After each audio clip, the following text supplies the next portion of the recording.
Hare Krishna. So welcome everyone this morning. Pray for your blessings and permission to try to share something on Chaitanya Charitamrita. We're reading from today the Madhya Lila, chapter number 8, entitled Talks Between the Lord and Ramananda Rai. And we're reading from text number 132 to 138. So I will just read the English for the verses up to 138 and then we'll do together. So this is Ramananda Rai and Mahaprabhu continuing their discussions. Chaitanya Mahaprabhu has come in the mood of a preacher. So Mahaprabhu has different conversations. He has conversations where he's trying to transform people. So then he has a conversation, for example, with Prakashananda Saraswati, where he transforms the Mayavadis into the greatest Vaishnavas. So some of Mahaprabhu's conversations are all about transforming others. Other conversations that Mahaprabhu has, for example, with Rupa Goswami in Prayag, Allahabad. Then Mahaprabhu's purpose is education, systematically educating Rupa Goswami and all the bhakti tattva, all the truths of devotion. But then some of Mahaprabhu's conversations, as is this one, are all about exploring, about edifying, about elevating his understanding. He's taking the humble position and he's hearing from Ramananda Rai. So similarly for all of us, there will be times in the world where we're going out and we're trying to transform people. There will be times when we are with those who are practicing spiritual life and we're trying to educate them and help them in their journey. But each one of us are also patients. And we need to hear, we need to elevate, and we need to nourish ourselves. And therefore we also should have conversations of Hari Katha in our life where we are also nourishing ourselves. As one devotee likes to say, we should get lost and found in Hari Katha. So this is what Mahaprabhu is doing with Ramananda Rai. So Ramananda Rai is feeling incredibly humbled. Now, how is it Mahaprabhu is hearing from me? But Mahaprabhu is eager. He says, Ami eka batul, tumi dvitiya batul, ata eva amai tomai hoya samatul. Mahaprabhu says, Ami eka batul, I am one madman. Tumi dvitiya batul, and you are a second madman. Ata eva amai tomai, between me and you, hoya samatul, there's no difference. So when one madman and another madman come together, then mad things happen. So Mahaprabhu is very happy to hear from Ramananda Rai, and Ramananda Rai is relishing the conversation. Text number 132. Sri Ramananda Rai said, I am just a dancing puppet, and you pull the strings. Whichever way you make me dance, I will dance. My dear Lord, my tongue is just like a stringed instrument, and you are its player. Therefore I simply vibrate whatever arises in your mind. Amazing. So many things are going on in Mahaprabhu's mind, and Ramananda Rai is saying, all I'm expressing is what you're dictating to me through your own mind. Sometimes it's said that the Gita is the words of Krishna. The Srimad Bhagavatam is the activities of Krishna. But the Chaitanya Charitamrita is the mind of Krishna. So if you want to know what's going on in Mahaprabhu's mind, then you read Chaitanya Charitamrita. And Ramananda Rai said, I'm just a stringed instrument, and whatever is in your mind, that is what is coming out through my mouth. Ramananda Rai then began to speak on Krishna Tattva. Krishna is the Supreme Personality of Godhead, he said. He is personally the original Godhead, the source of all incarnations and the cause of all causes. There are innumerable Vaikuntha planets as well as innumerable incarnations. In the material world there are also innumerable universes, and Krishna is the supreme resting place for all of them. The transcendental body of Sri Krishna is eternal and full of bliss and knowledge. He is the son of Nanda Maharaj. He is full of all opulences and potencies, as well as all spiritual mellows. Krishna, who is known as Govinda, is the supreme controller. He has an eternal, blissful, spiritual body. He is the origin of all. He has no other origin, for he is the prime cause of all causes. This verse is from Brahma Samhita 5.1. So now we go on to today's verse. Translation and purport by His Divine Grace, Sri Bhaktivedanta Swami Srila Prabhupada Ki. In the spiritual realm of Vrindavan, Krishna is the spiritual, ever-fresh Cupid. He is worshipped by the chanting of the Kama Gayatri mantra with the spiritual seed Klim. Purport. So the purport is very long. It's 4 pages. So what I'm going to do is just to maybe make it a little easier to follow. I'm not going to chant all the Sanskrit and Bengali, just so we can continue the flow. Otherwise, it may be too much information. So okay, okay. Purport. Vrindavan is described in the Brahma Samhita 556 in this way. The spiritual realm of Vrindavan is always spiritual. The goddess of fortune and the gopis are always present there. They are Krishna's beloveds, and all of them are as spiritual as Krishna. In Vrindavan, Krishna is the supreme person and is the husband of all the gopis and the goddess of fortune. The trees in Vrindavan are wish-fulfilling trees. The land is made of touchstone, and the water is nectar. Words are musical vibrations, and all movements are dancing. The flute is the Lord's constant companion. The planet Goloka Vrindavan is self-luminous like the sun and is full of spiritual bliss. The perfection of life lies in tasting that spiritual existence. Therefore, everyone should cultivate its knowledge. In Vrindavan, spiritual cows are always supplying spiritual milk. Not a single moment is wasted there. Or in other words, there is no past, present, or future. Not a single particle of time is wasted. Within this material universe, the devotees worship that transcendental abode as Goloka Vrindavan. Lord Brahma himself said, "Let me worship that spiritual land where Krishna is present." This transcendental Vrindavan is not appreciated by those who are not devotees or self-realized souls, because this Vrindavan Dham is all spiritual. The pastimes of the Lord there are also spiritual. None are material.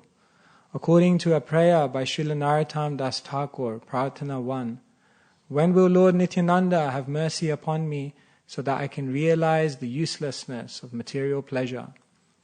When will my mind be cleansed of all material dirt so that I will be able to feel the presence of spiritual Vrindavan? When will I be attracted to the instructions of the Goswamis so that I will be able to understand what is Radha and Krishna and what is Vrindavan? These verses indicate that one first has to be purified of all material desires and all attraction for fruitive activity and speculative knowledge if one wishes to understand Vrindavan. Now the purport will go on to a different subject, so I'll just pause here and just reflect on this, and then I'll come back to the purport. Ramananda Rai is revealing to Mahaprabhu the ultimate cherished destination of every single soul. The famous Christian writer C.S. Lewis, he once said, "If I find within myself a desire which no experience of this world can fulfill, then I must conclude I was made for a different world." Whatever we do in this world to fulfill our desires ultimately is frustrated. The only place where all desires can be fulfilled is Vrindavan. Therefore, Vrindavan is known as Chintamani Dham, the place where everything is completely fulfilling to the heart. I remember one year I was leaving Vrindavan, and just the day before I was leaving, one Brajabasi, he told me, "Where are you going?" I said, "I'm going back to London." He made the worst look on his face when he heard it. He said, "You're in Vrindavan. Why do you want to go back to London?" And then he said something. He said, "In Vrindavan, all dreams are reality. And outside of Vrindavan, all reality is a dream. He said, you're in Vrindavan, why do you want to leave? And then I remembered this prayer by Narottam Das Thakur, who said, but who will see Vrindavan? Only one, Vishaya Chadiya Kabe Shuddha Habe Man. Only one who has a Shuddha Man, a pure mind, devoid of all sense gratification. Only such a person can see Vrindavan. So I said, I would love to stay here, but I'm not qualified to see Vrindavan. Therefore, I have to leave Vrindavan. I have to serve.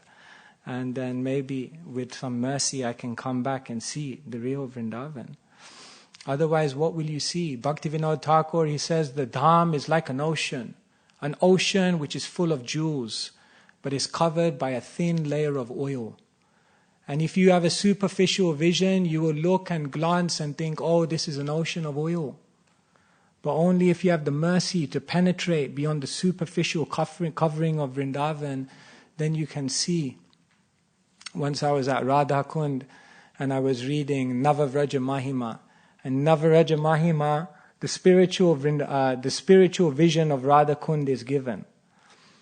There are swings, and the ghats are studded with gemstones, and everywhere there are blossoming flowers with jasmine in the breeze. And I'm looking around and all I'm seeing is rubbish, dogs, someone trying to sell me a puja. What will we see? What will we see with these eyes? Pashyanapi na pashyati. Seeing, but not seeing. Because darshan means one has to have spiritual. Premanjana churita bhakti vilochanena. You have eyes salved with love, then you can see Vrindavan. Otherwise you cannot. To go to Vrindavan, one needs a resident of Vrindavan to take them there. One needs a resident of Vrindavan to introduce them. In spiritual life, no one is self-made. Everyone is being taken by another Vaishnav. There's no such thing as a self-made Vaishnav. Therefore, even Mahaprabhu is taking help to go to Vrindavan. It's said that Mahaprabhu took Diksha initiation from Ishvarapuri. But then he took sannyas initiation from Keshava Bharati. But then some commentators say he took Rag Marg initiation from Ramananda Rai. Rag Marg initiation means the initiation which takes you into the spontaneous loving pastimes of Krishna in Vrindavan. Of course, none of these personalities considered them Mahaprabhu's guru, yet still it's explained like that Mahaprabhu accepted them as guru so that guru would take them to Vrindavan. So the guru is expert. The relationship with the spiritual master is perhaps the most wondrous relationship in this world, because it's the relationship which is completely founded upon the desire to go back to Vrindavan. We may have many relationships with many devotees, and of course, attaining Krishna is within those relationships, but there are many other concerns in those relationships as well. But the very basis of the relationship with the Guru is that now here is a person who will take me to Vrindavan. And that's why that relationship is very, very special.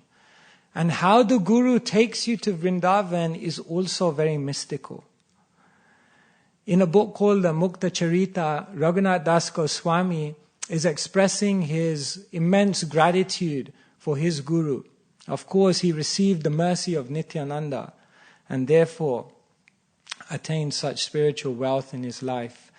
But in a beautiful verse in the Mukta Charita, Raghunath Das Goswami says, "My Guru gave me many gifts. Nama shreshtam manumapi sachiputram atra svarupam rupam tasya grajam murupurim mathurim gostavatim radha kundam girivaram maharadhika madhavasam prapto yasya patita kripaya shri gurum tam natosmi." Beautifully explains. These are all the gifts that my Guru gave me. What is the first gift that my Guru gave me? Nama Shreshtam. He introduced me to Nam. He gave me the holy name. Because Nama Vinu Kali Kale Nahi Ara Dharma. In Kali Yuga, there's no other dharma apart from Nam.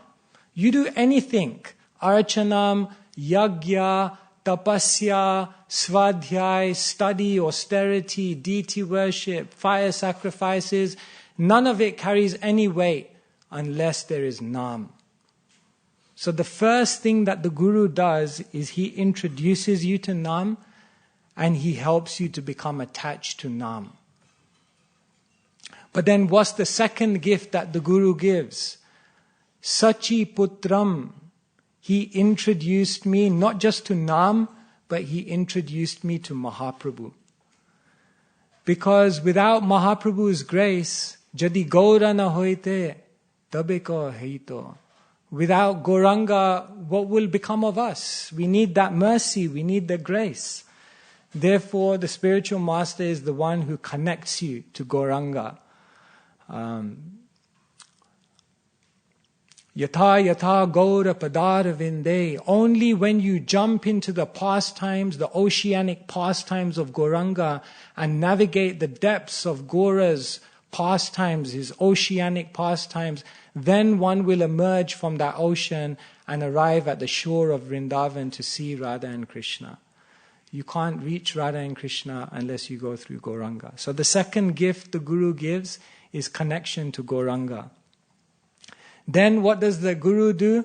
Atra Svarupam Tasya Grajam.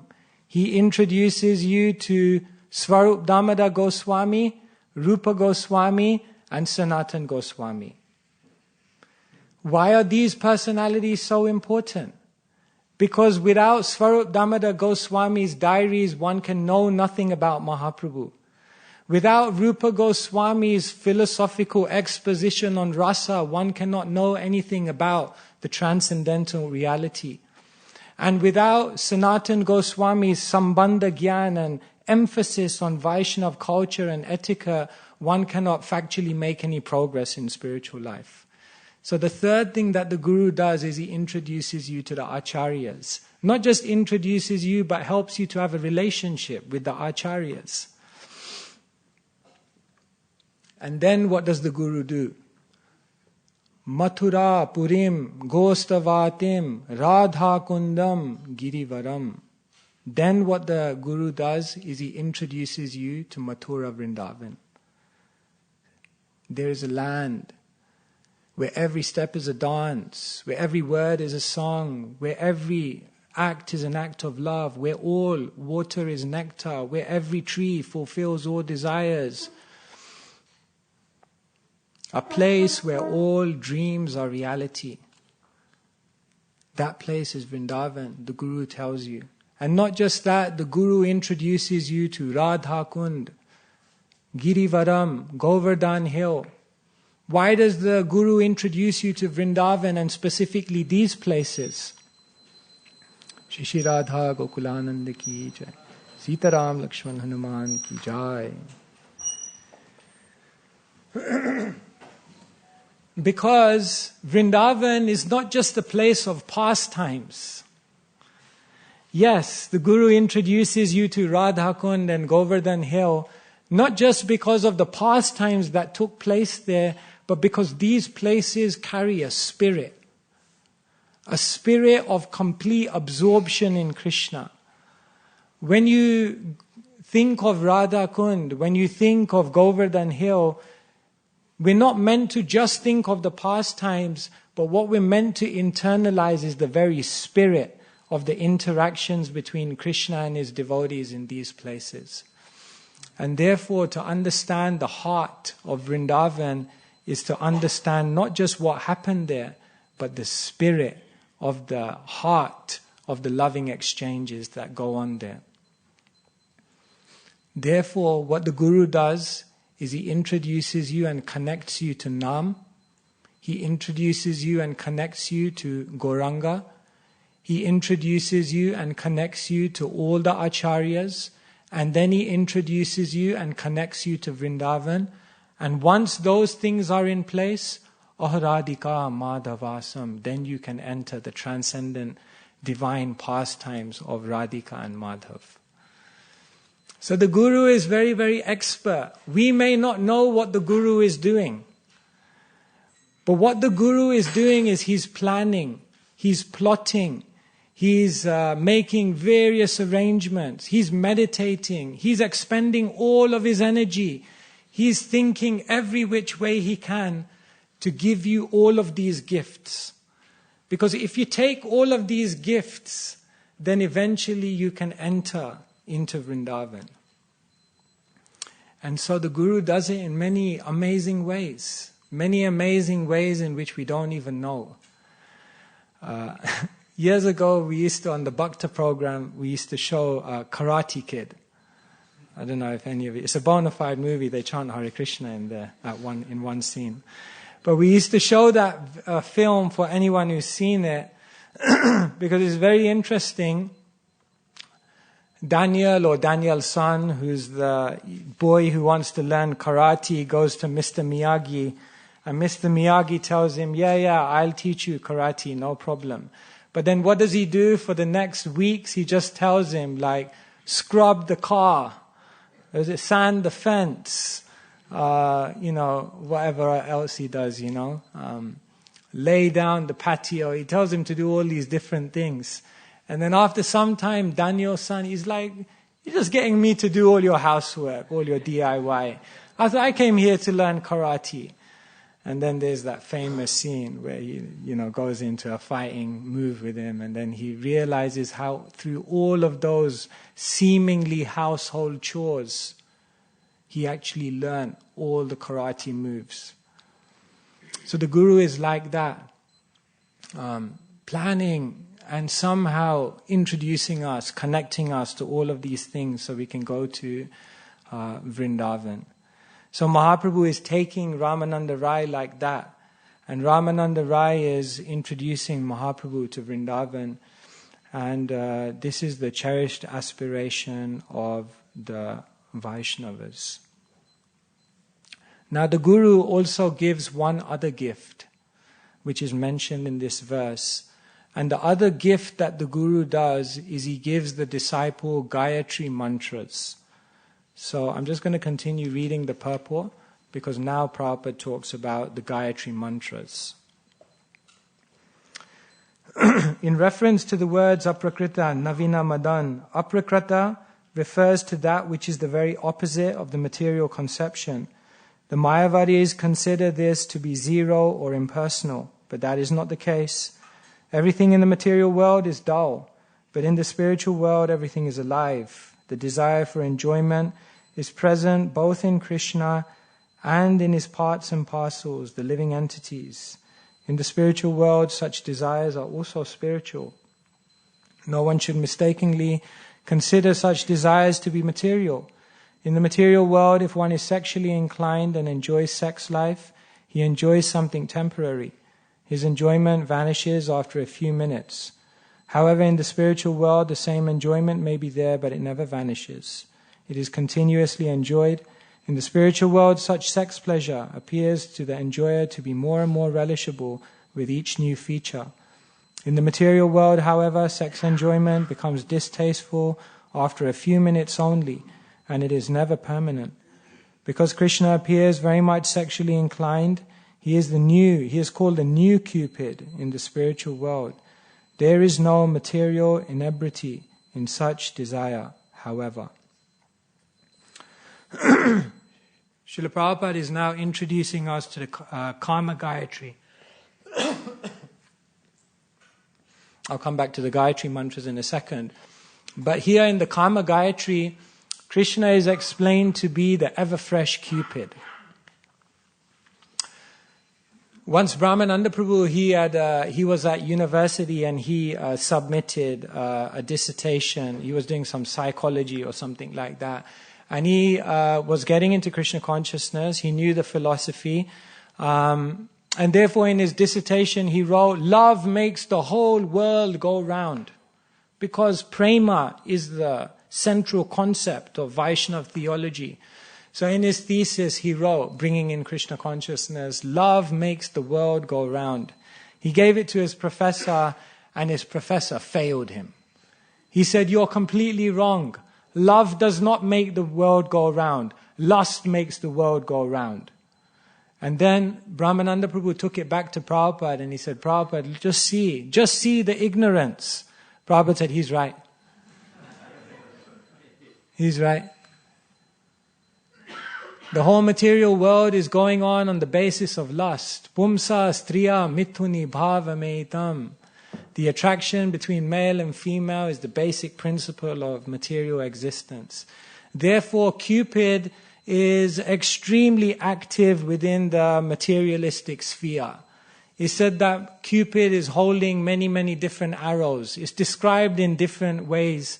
But in one place it's described Cupid's effect on someone in this world. The first hit of Cupid's effect is known as harshanam, attraction, fascination, immediately to grab someone's attention. That's the first hit of Cupid. The second hit of Cupid is known as rochanam, seduction, basically bringing the mind of the conditioned soul in, bewildering the mind with different thoughts, captivating, attracting, attaching. Then the third hit of Cupid, mohanam, complete bewilderment. First attracted, then captivated, then mohanam. Take out all the intelligence and cover by the illusory energy. Then fourth hit of Cupid, shoshanam, suck the energy, suck the life. And the final hit of Cupid, maranam, kill, death, completely render the person deathless. Not deathless, completely dead. This is how Cupid functions in the material world. Harshanam, rochanam, mohanam, shoshanam, and ultimately maranam. This is how everyone is being conquered by Cupid in the material world. Everyone at different stages, in different ways, in different forums, at different times, being conquered by Cupid. But Krishna is Pushpa Banaya. In the Kama Gayatri, Krishna is glorified as Pushpa Banaya. He is also holding an arrow with many, a bow with many flower arrows. And Krishna is also capturing the mind. Actually, Krishna does the same thing to you. Harshanam, he attracts you. And then Rochanam, he bewilders you, he attaches you to the process, to the devotees, and then Mohanam, he takes all your intelligence away to be successful or have any desire for the material world. And then Rochanam, he sucks all your energy. No more impetus to try for so many things in the world. And then Maranam, he basically kills your material life. So Krishna is doing the same thing. So we all have the choice. Do we want to be attracted by the Cupid? Or do we want to be attracted by Krishna, who is the transcendental Cupid? Therefore, when you go to Vrindavan and you do parikrama, the first place that traditionally, according to Vrindavan folklore, traditionally the first place you go to in Vrindavan when you start your parikrama is you go to Dwadasaditya hill, and on the top of that hill is Madan Mohan temple, and it's said that every pilgrim should begin their pilgrimage of Vrindavan there. Because first one goes to Madan Mohan, because here Narottam is saying, Vishaya chadiya kabe shude habe man, kabe hama hera bo Shri Vrindavan. Only when my mind is cleansed of lust, then I will be able to see Vrindavan.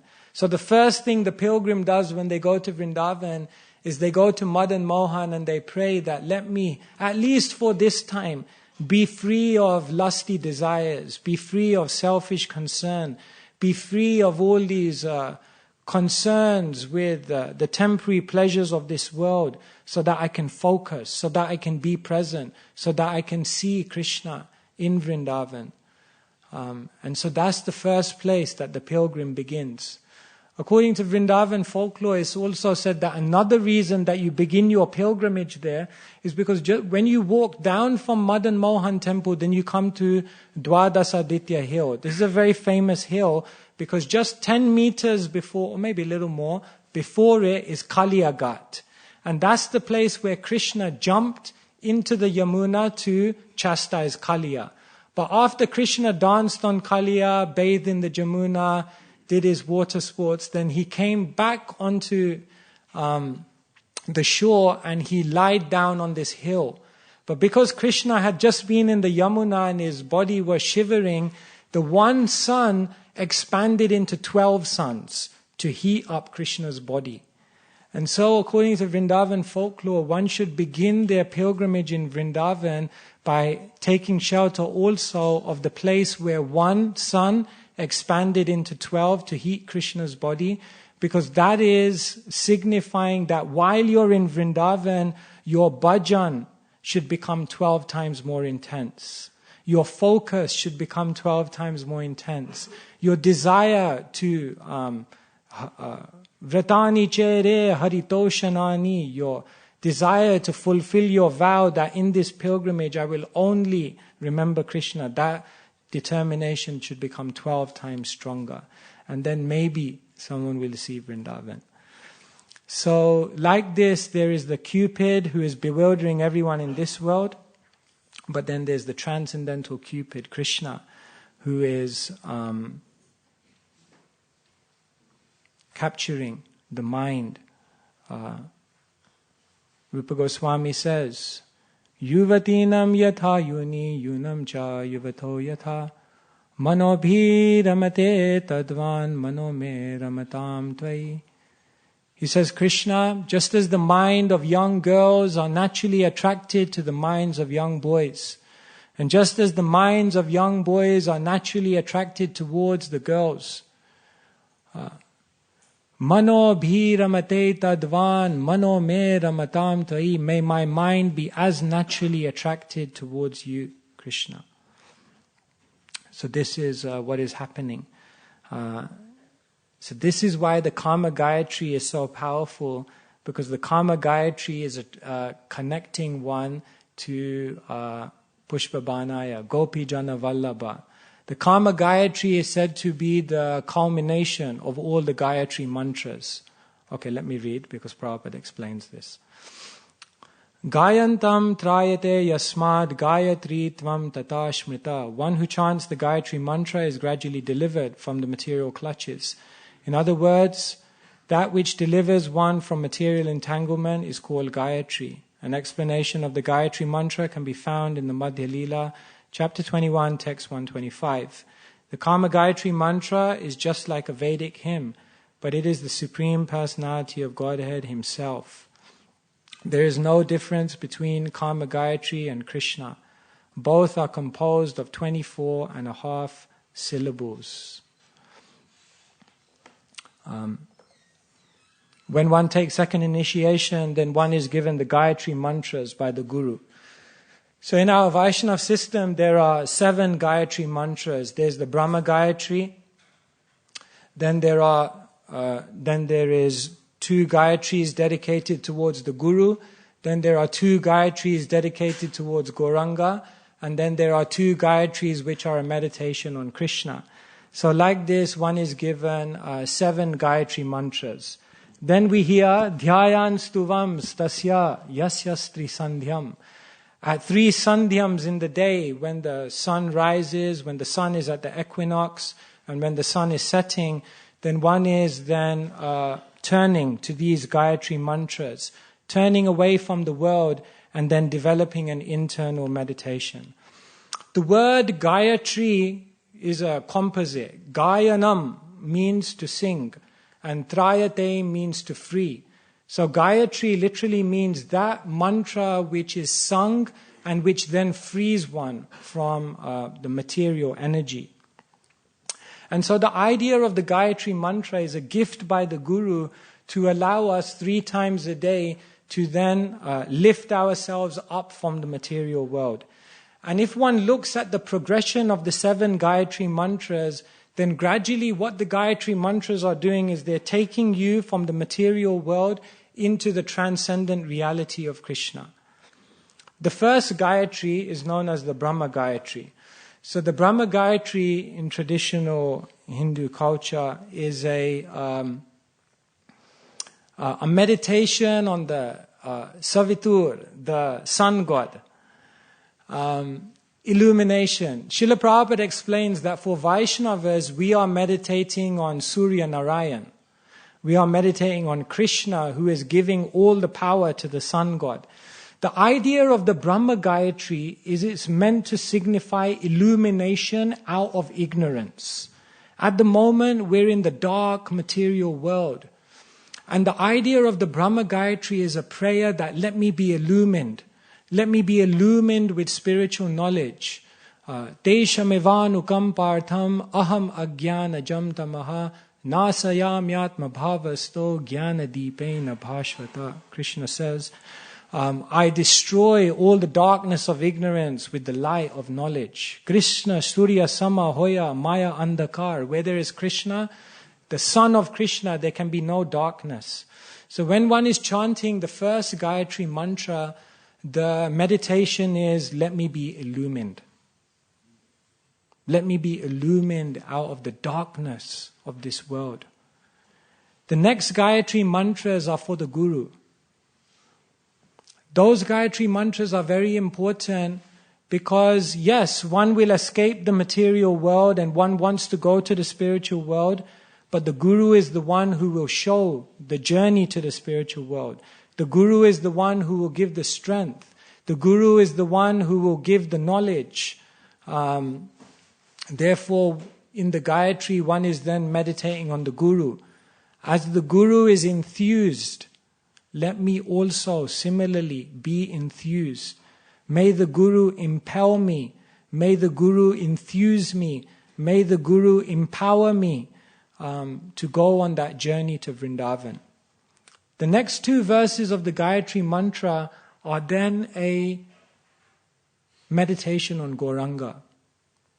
Because without Gauranga's mercy in Kali Yuga, no one can factually make that journey.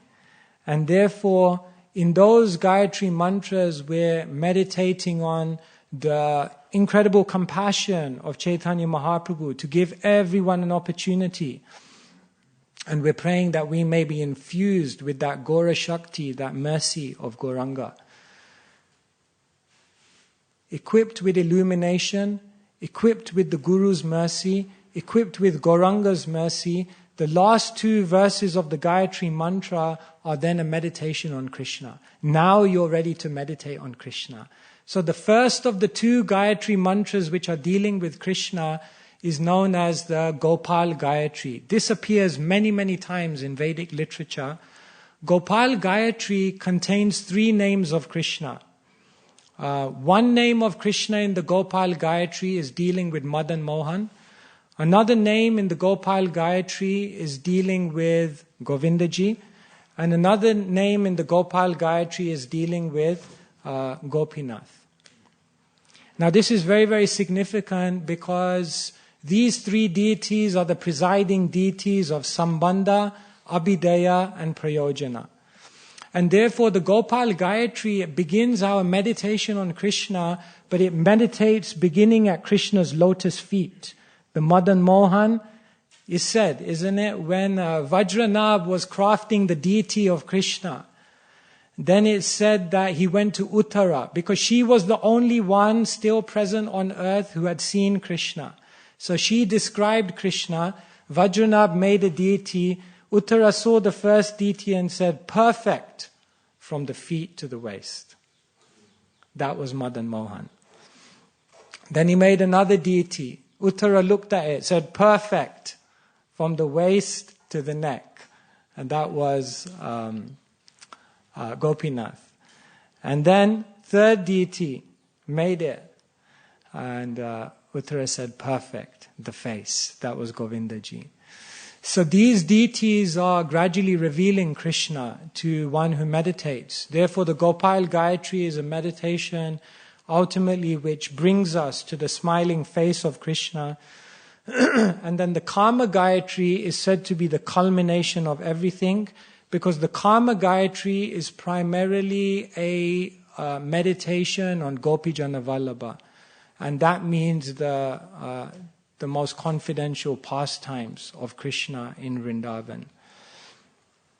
Something which probably is beyond my realization to speak about at this point.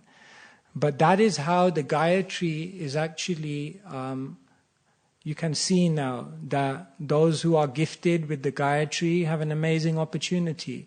Because 3 times a day you can turn away from the world.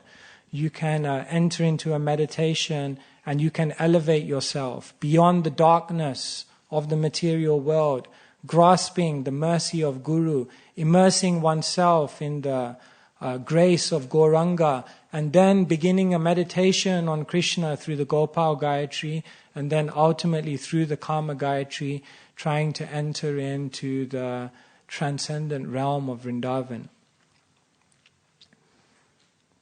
One of Srila Prabhupada's godbrothers, he beautifully explains Vrindavan. He says in Vrindavan, Krishna is more human than superhuman. Krishna is more natural than supernatural. In Vrindavan, Krishna loves his devotees as much as they love him. Krishna needs his devotees as much as they need him. And Krishna is desperate after his devotees as much they are desperate after him. Sahaja Priti, natural love. This is the highest conception of connection with the Supreme Lord in Vrindavan. And this is what the Gayatri Mantra is offering. One may say, and I'll end on this point because I'm going over time. I won't finish the purport, there's too much to talk about here. One may say, why we need Gayatri? Naam is there. You said Naam is everything. Why you need Gayatri mantras? In his conversation with Prakashananda Saraswati, Mahaprabhu cites a beautiful verse. He says, Krishna mantra hoite prabe samsara mochan, Krishna nama hoite pabe Krishna racharan. He says, Krishna mantra hoite pabe samsara mochan. The Krishna mantra, the Gayatri mantra, specifically here talking about the Gopal mantra, samsara mochan, it helps one to become free of material influence. Krishna nama hoite pabe Krishna racharan. But is Krishna Nam that will take you to Krishna's lotus feet? Is Krishna's Nam that will awaken prema? So the idea is that the Krishna mantra and the Krishna Nam are actually working side by side. And therefore the Krishna mantras are helping one to purify their mind and intensify their focus in Nam. And thus those Krishna mantras, the Gayatri mantras, are also extremely important. And ultimately it's said that when one is immersed in Nam, when one is actually tasting Nam, then their chanting of the Gayatri mantra actually just becomes a complete meditation on Krishna. So it facilitates ultimately the desire of the pure devotee to be fixed on Krishna, because the Gayatri mantras are ultimately full of names of Krishna.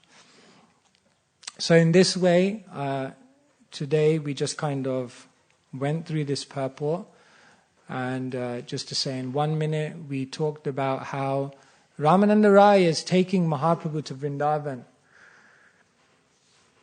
In order to go to Vrindavan, someone must take you. And the person that will take you is the Guru. The Guru takes you to Vrindavan by giving you many, many gifts, by connecting you to many, many different things, and then you become qualified to enter into the pastimes of Radha and Krishna. In Vrindavan, Krishna is functioning as the transcendental Cupid. In the material world, everyone is being bewildered by Cupid. So ultimately, if you want to, it depends who you want to be conquered by. We won't conquer lust by any other way than becoming completely enchanted with Krishna. In the Padyavali, Rupa Goswami says in a beautiful verse, Kashaya nachabo jana diniyaman navavane vasato vyakyana datava muni vratabaraj chittodbhavak shiyate kintu shvita kalinda shailatanaya tireshu vikridato govindasya padaravinda bhajana rambasya leshadapi. Beautiful verse. Rupa Goswami in Padyavali says, you want to be free of lust? Want to be free of sex desire? Kashayan. You're not going to do it by putting on saffron cloth. Nacha bhojanadi niyaman. You're not going to do it by having strict vows of, I only eat this much, I only do this. Navavane vasato. You're not going to do it by going to the forest and thinking, I'm just going to chant 64 rounds in the forest. Vyakyanad. You're not going to do it by study. It's not going to work. Munivrata bharaj. You're not going to do it by taking a vow of solitude to say, I won't speak to anyone, I won't be with anyone, it will just be me and Krishna. It won't work. Govindasya padara vinda bhajana rambhasya leshadapi. There is one young boy and he is standing on the banks of the Yamuna. He's playing a flute. He's standing in a threefold bending form. He's casting sidelong glances at his devotees. And if somehow your vision reaches his vision, your eyes meet his eyes, then maybe if you develop some love for Krishna, then maybe you can overcome lust. And therefore, the transcendental Cupid is who we're trying to become attracted by. And therefore, the gift of the spiritual master is the Gayatri mantras. The Gayatri mantras which then take one on a systematic meditation which culminates in the Kama Gayatri, which is the meditation on Gopijana Vallabh, that Krishna who is performing incredible pastimes of love, natural love in Vrindavan. Hare Krishna, Krishna Krishna, Hare Hare, Hare Rama, Rama Rama, Hare Hare. It's 8:45, and here it says Saturday, class finishes at 8:45. So I don't know, I don't want to nowadays I'm traveling through the manor, so I have to be more careful not to break the rules, you know. Breakfast is always late, okay. Actually, the cook says that he needs time to prepare because it's the big breakfast for everyone. It's the big breakfast. There used to be a TV show. All right. Yeah, I don't mind. Qualified devotees are here. Now, these look like they're going to be hard questions. Taruna, Vishwamba Prabhu.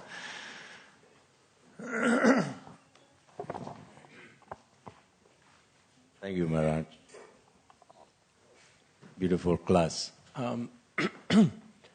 I was thinking, because this subject is on the board, and you have explained very nicely the Gayatri Mantra. For many years, it's something that I never questioned myself. Well, maybe I did. I questioned myself, but I never questioned anyone about it.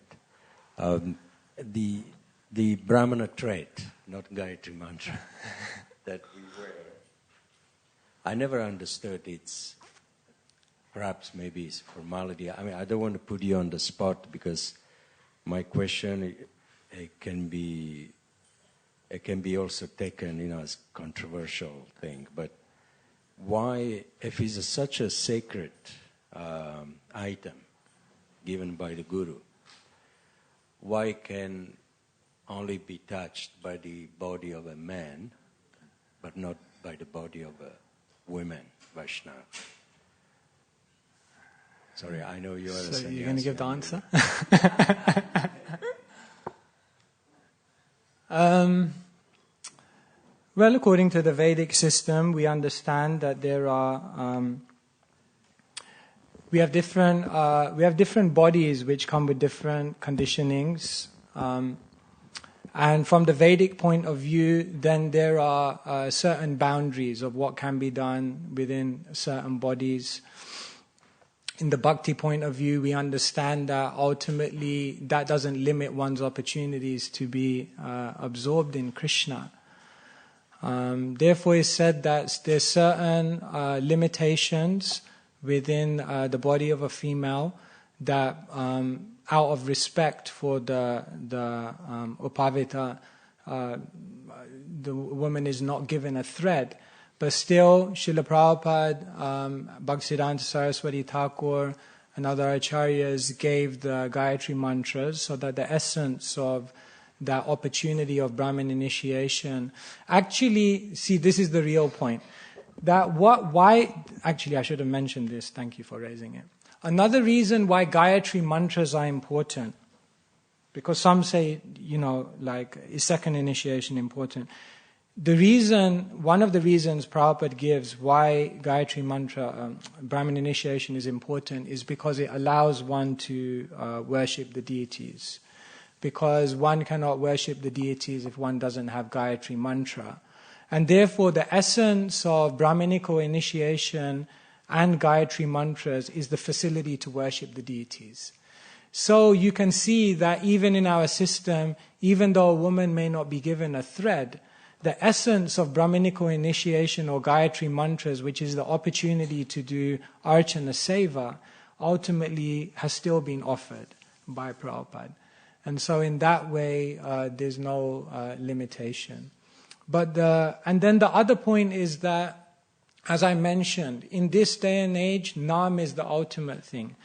And what does Mahaprabhu say about Nam? Niyamita smarane na kalaha.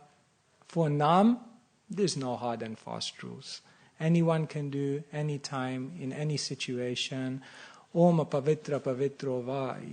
Pure, impure, you just remember Nam, and immediately everything becomes perfect.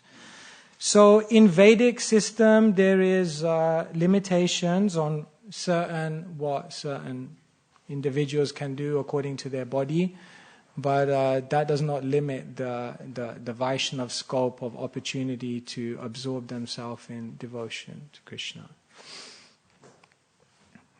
Some thoughts. You see, I'll just say one other thing on that. You see, sometimes we also don't. Say, for example, if in someone dies in someone's family, someone passes away, then according to Vedic system, it's said that the body is then contaminated. Why is it contaminated? Because one is overcome by a certain amount of lamentation. And that lamentation means you are now in a contaminated state. And therefore it's said that if someone dies in the family, then you should not come to the temple for a certain amount of time, right? According to Vedic regulation. But in Krishna consciousness, we don't see that so much as a limitation. Our ultimate consideration is yena tena prakarena mana Krishna niveshaya. Fix your mind on Krishna. And so Srila Prabhupada, he honored certain aspects of the Vedic regulation, knowing that his movement would then not be criticized or not be. But ultimately, Srila Prabhupada gave the opportunity to everyone. So there are certain Vedic things that we follow like that. Yet for Vaishnavas, those things are not of primary importance. Some thoughts.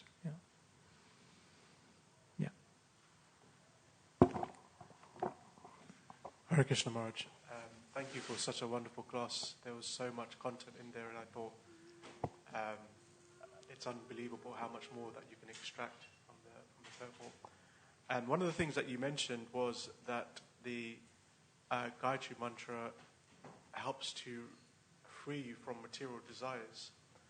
And something that I heard was that one should, when one is aspiring to take Brahmin initiation, one should be very mindful as to what material desires they have, because by chanting the Gayatri Mantra, it could amplify those or fulfill those desires. I don't know if you could comment on how does one... Yeah. How does that balance? Yeah, this is mentioned that the Gayatri Mantra fulfills all desires. One should be very careful what one desires.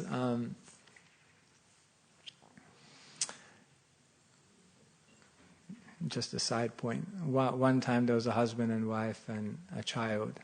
And so anyway, the genie appeared and said, "You all get one wish."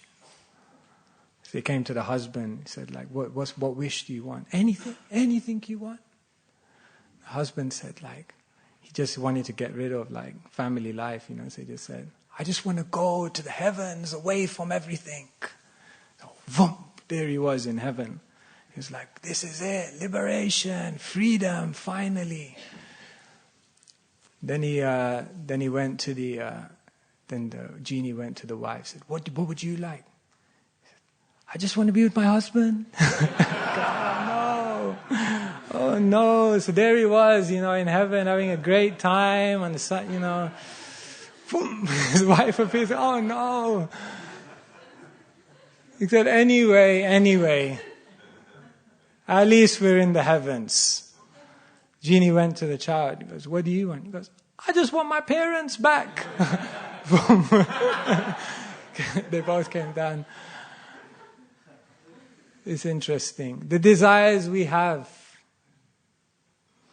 Saint Avila of Teresa? She's, is it Saint Avila? Saint Teresa of Avila, sorry. She writes, "More tears were shed from prayers that were answered than from prayers that were ignored." Think about that. We ask for so many things, isn't it? Prabhupada tells that story of the lady who had a big toiling in the heat, carrying all of these buckets, whatever it is, clay pot on her, heavy, sweating, heavy. Boom, tripped, bucket fell. Krishna appeared. "Yes, what would you like? You called me with such desperation. I tripped up. Can you put the bucket back on my head?" "Yes, if that's what you want." Then, all of a sudden, back walking in the heat, sweating with the bucket. Hang on, is that what I asked for? Just to have the burden back on me? What kind of things we ask Krishna for? Someone emailed me yesterday and said, "No, Prabhupada speaks so strongly. Everyone is looking for material desires." I said, "Do you still pray that your children will be successful in the world?" "Yes." "Do you still pray that you'll have good health?" "Yes." So that's still also within the material realm. Anyway, sorry, so that was diversion. Yes, the Gayatri Mantra also fulfills. Prabhupada gives the example of Brahma, who also was the first one initiated into the Gayatri Mantra. And what he also had, you can say, his desire was to create. That was a material function. And he became empowered to do that through the mantra. So therefore, yes, we must know what to pray for. We have to be careful. These guys, it's amazing actually. In Sachinanda Maharaj's Gayatri book, if you read it, Sachinanda Maharaj tells of some of his experiences with I think specifically the Gopal Gayatri.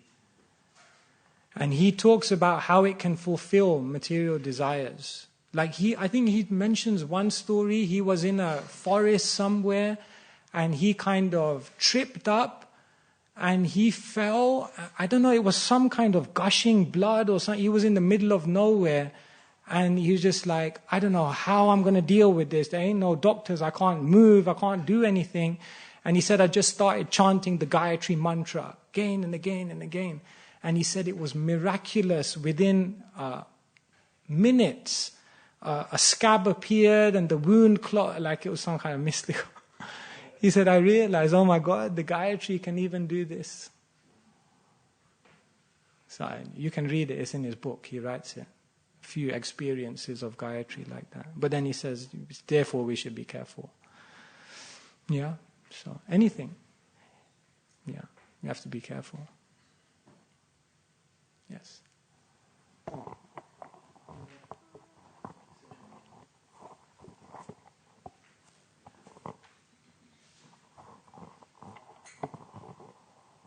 Yeah, it's on, I think. Bhaktisiddhanta, he was quoting about from the Christians, and it says, "Thou shalt not chant the Lord's names in vain." Vain means vanity. It means for me. But then there's, on the other hand, it's for the pleasure of the Lord.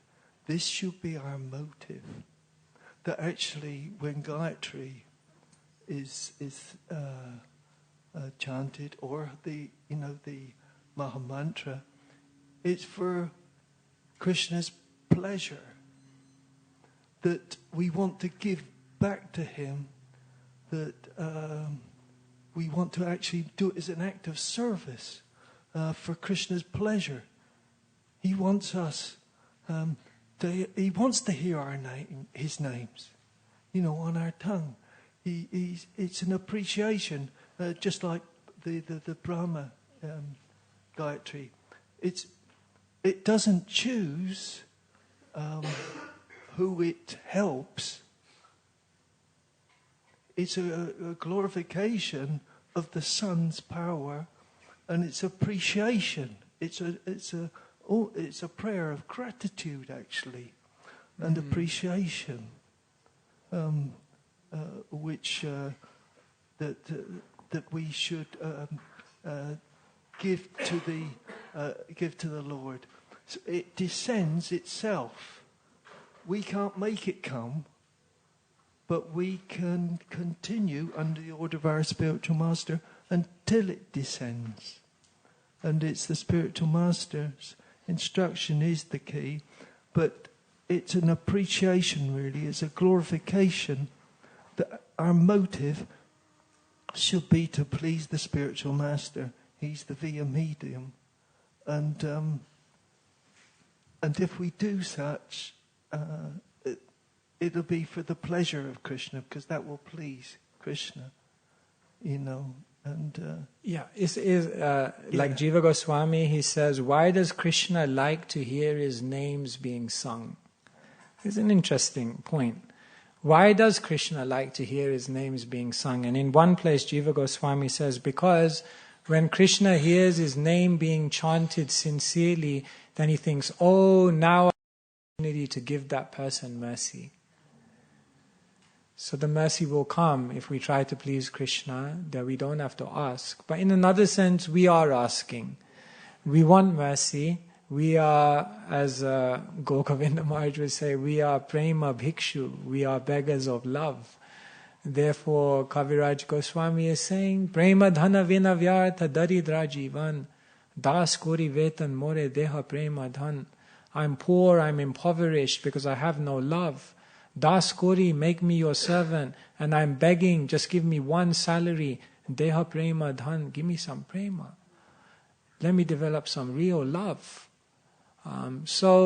We are, ultimately, you're right. Ultimately, we want to go to Krishna with no agenda and just say, Krishna, you're amazing. And then all things will come. But thank you. Very nice comment. So I think Taruna's also been waiting a long time. You can't? Okay. He's gonna... Okay. I'm scared of Taruna, so he's going to ask me a technical question on Gayatri, Thank you so much. Just based on this discussion, I was just thinking, for some of us, we're new practitioners. We're not even thinking about the Gayatri Mantra just yet, but we're trying to still recalibrate ourselves from the materialistic mindset. Should we not ask Krishna for help? So what I explained today in terms of the Gayatri Mantra is not just also for Brahmanically initiated devotees. Because if you think about the progression that I talked about, that is a progression that every devotee has to go through. What was the first one? Brahma Gayatri, illumination. Get out of the ignorance, Then what is the next one? Guru. I need help. I can't do it alone. I need mercy. Then Gauranga. Yes, we need the grace of Gauranga. Today, the devotees are going out on Sankirtan. There's a marathon. Okay, advert break. At 1 p.m., we're all going out in Harrow on Sankirtan. There's a Rath Yatra in Milton Keynes. There's a Saturday night Harinam. There's a marathon. Get out there. Be in the pastimes of Mahaprabhu. You want the mercy of Mahaprabhu? Give the mercy. Give the mercy, then you get the mercy. So that's also, that anyone can do. You don't need a Gayatri mantra to go on door to door. You can do it now. So Gora Gayatri, getting the mercy. Then let's begin a meditation on Krishna, Gopal. Let's hear about Krishna. What does Krishna do? Why did Prabhupada give us Krishna book? Let us meditate on Krishna. And then Kama Gayatri, okay, that's elevated. But that's still, for Gaudiyas, that's their North Star. Aradhyo Bhagavan Vrajay Satanayas Tadhama Vrindavanam. We worship Krishna, not just Krishna, Krishna in Vrindavan. That's an important element. So that must always be our North Star, that no, Krishna in Vrindavan is where we're heading. So you may say, well, I don't have Gayatri mantras. It doesn't matter. That's the progression you're going on. Illumination, Guru's grace, Gauranga's mercy, meditation on Krishna, Vrindavan. Everyone can do that. That's the journey. That's the journey of life. Otherwise, what other journey? Here, there, going from this place to that place. Once I went past a travel agent, and there was a desert. It was a poster of an Arabian desert. And the caption said, "Keep on exploring." And I was like, this is like material life, It was so ironic. It was just like material life, just like a desert. Keep on exploring. What are you going to explore in a desert? There's nothing. It's a waste of time. It's all, and even if you come across something, it's a mirage. So what journey you want to go on? So many journeys, so many things to achieve, so many things to do, so many desires, so many plans. And then all of it goes wrong anyway. Rather go on a journey to Vrindavan. And that's an internal journey, the journey within. That wasn't an advert break, but yeah, so that anyone can do, whether you have Brahmin initiation or not. Naham vipro nacha narapatir na pi vaisho nasuda. I'm not a Brahmin. Anyway, what is a Brahmin? I'm not a Brahmin. The devotee went to the Vrindavan temple, isn't it? And then the pujari said, I bless you. In your next life, you will take birth as a Brahmin. He went back to Prabhupada and said, where did you? He said, I was taking darshan of all the temples. He said, Prabhupada, one pujari, he blessed me that in my next life, I will take birth in a Brahmin family.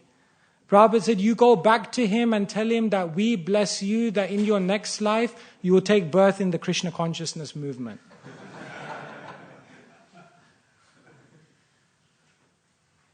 Naham vipro nacha narapati gopi bhartu das dasanuda. I'm just a servant. Become a servant. Then you go to Vrindavan.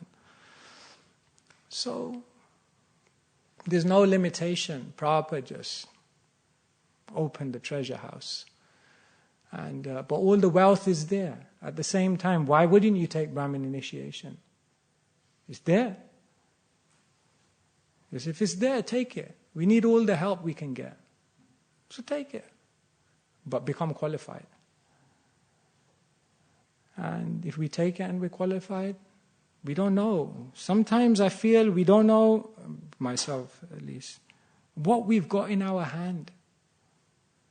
It's like sometimes you distribute a Bhagavatam to like someone on the street and he's got like a beef burger in one hand and just cracked some jokes with him and he took a Bhagavatam. It's like he's walking down the street with like a beef burger in one hand and like a Bhagavatam in the other. And I'm like, does this guy know what he's holding? He has no idea. He has no idea that he's holding the most advanced, evolved, elevated theology in creation in his hand. The truths that have been passed down over millions of generations, crystallized through thousands of conversations and millions of shlokas, is right there. And he's got a beef burger.